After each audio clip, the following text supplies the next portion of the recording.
and welcome. Now, some of you might be very confused about what's going on right now. I'm just trying something new just to see what's going on. This might not be permanent, and if it is, then don't worry. There'll still be some classic content. Now, let's start to explain what I'm actually doing here. So, what the heck am I doing for this video? Well, it's simple, actually. I'm just dissecting how Scott Cawthon made his games. Let me explain. Basically, I'm just going to look back in the history of how Scott Cawthon made the first 3 FNAF games. Only the first 3. I'll get back to that later. Anyways, just go to how he made characters, designs, and how the AI works, and how the final game came to be. Now, we're going to talk about the first 3 games, because, you know, the other games would take too long. Now, if you want me to do more games, or different games like maybe Valve games, or who knows, Super Mario? Bendy? Well, down in the comment section below. Now, anyways, let's start with the first game. All the way back in 2014. So, let's begin. Five Nights at Freddy's 1, or Five Nights at Freddy's, was released back in August 8th in 2014. And, well, it was quite popular for the time. So, what exactly can I talk about this game? Well, the game was pretty basic and simple, but it just did take some time to do, and it ran on the Click Team Fusion 2.5 engine, which is not a very powerful engine, though it's pretty decent for what it's gonna do and stuff. And yeah, it's not too complicated how it works, but yeah, it's quite simple in how it worked and everything. Now, the question is, how did Scott make the game? Well, it was very simple. He basically just made a bunch of models and threw them around and kind of took a picture and then just used a bunch of random images to help set up the game and everything. I'll get more into how the game functions behind the scenes later. Let's just talk about how Scott made models. So let's begin how he made the characters as we know it. All of the characters in the game were made in the Click Team 2.5 engine. Yeah, like a lot of games. Now, Scott first started with Freddy Fazbear, and he knew it was going to be a bear, though the name was not decided on in early development. It was going to be Teddy, but it was changed later on to Freddy. And, yep, anyways. Now, Freddy took about 2 days, as Scott will mention later on, to make. Isn't too long. So, yeah. So, 2 days to make Freddy Fazbear. Then he worked on Bonnie, which was just a modified Freddy. As if you look closely, you can see he used the same body, legs, arms. He basically reused a bunch of Freddy's bodies, except he just kind of used a brand new head and recolored everything. Then Chico is a modified of that body shape to where she uses the arms and part of the legs and some of the waist.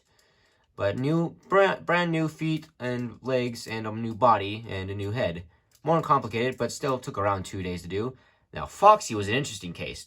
Yeah, he's exactly interesting. So you're probably wondering, why does Foxy look all beat up and stuff? Well, car trip, Scott Cawthon was working on Foxy's model, and while he was modeling Foxy, there was a lot of bumps on the road, so Foxy just kept getting teared up, and Scott Cawthon decided to just keep it on and everything. But here's the thing, Foxy was not going to be a fox. Actually, Scott Cawthon had 3 ideas of what animal he was going to do. The first 3 animals, he already knew what he was going to do. So, Foxy. What was he going to do? Well, he had 3 options. Either a beaver, a wolf, or a fox. He decided on the fox, but later on, we'll see beavers and wolves later on in the franchise. But still, anyways. Now, here's an interesting fact. Golden Freddy. Everyone knows Golden Freddy, right? Yeah, but here's the thing. He's not actually a brand new model they made in the game. You thought he's like a recolored Freddy? No. What Scott did was just grab Freddy, put him in the position, and just photoshopped him into making him look like. Yeah, there's actually no brand new Golden Freddy model at all. It's just Freddy in a new pose, photoshopped to look like golden and everything. Which was actually, his name was actually not going to be Golden Freddy, but fans called him Golden Freddy. His name was actually Yellow Bear and stuff and everything. So yeah. Now let's talk about how the AI works. The AI is pretty simple, basically. It's basically just, well, every character starts at a position, and every once in a while, like Foxy takes 5 seconds, every 5 seconds, Bonnie every 4.9, and so is the same with Chica. Freddy every 3 seconds. They basically pick a random number. Now you probably wonder it, and they have an AI level, right? An AI level, which is kind of weird. Basically, every time. Sorry, I can't speak right now. Every time they spin, they get a random number. Now, let's say the AI level for the night is around 5, all right? And Freddy pulls a 1. He does not get to move. He gets to move and stuff. So if the number is equal or greater than the number they pulled, then they can move and stuff.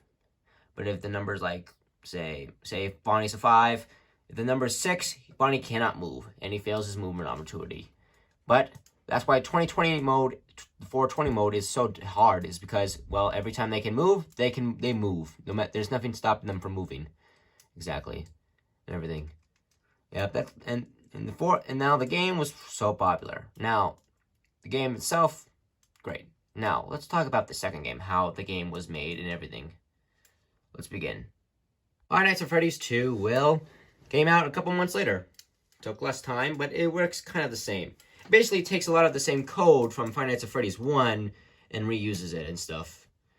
So yeah, but there's still brand new stuff, like the models. Instead of just grabbing the same old, instead of just taking all the same old models and just doing stuff with them, they made brand new models, which is pretty impressive. Now, the toy animatronics probably took around the same time as, well, the classics. They took 2 days to make, basically, and though each one of them is very unique, so, you know, that's pretty impressive. All the toy, though Mango actually was going to be fixed in the final game, but just decided to, for some reason, to just be all broken up like that. No one knows why exactly, but still. And yeah, but then there's the Wizards. Wizards, my good friend, are very fun. Scott could have just taken the old animatronics and just tore them apart, but no, he made brand new models, and these are these models. Now, he probably had a lot of fun tearing them apart because, well, he was just ripping into stuff and ripping into the textures and everything. And yeah, the characters were just brand new models. They took 2 days as well. They weren't too complicated either. But still, 2 days, yeah. Now let's talk about how the code works for the game. As for Freddy's 2, it's basically the exact same as the first game, except the AI, how it works, is kind of downgraded. Like, it's not as complicated. Where in the first game, animatronics had multiple positions they can go to, kind of. Like, sometimes when they're when they're on a spot, they can move to 2 different places. And they just randomly picked one. Well, in the FNAF 2, they all just go down the same path. Like, one linear line. That's kind of it, really. Now, but still, a lot of characters for that game, so yeah, I guess it makes sense.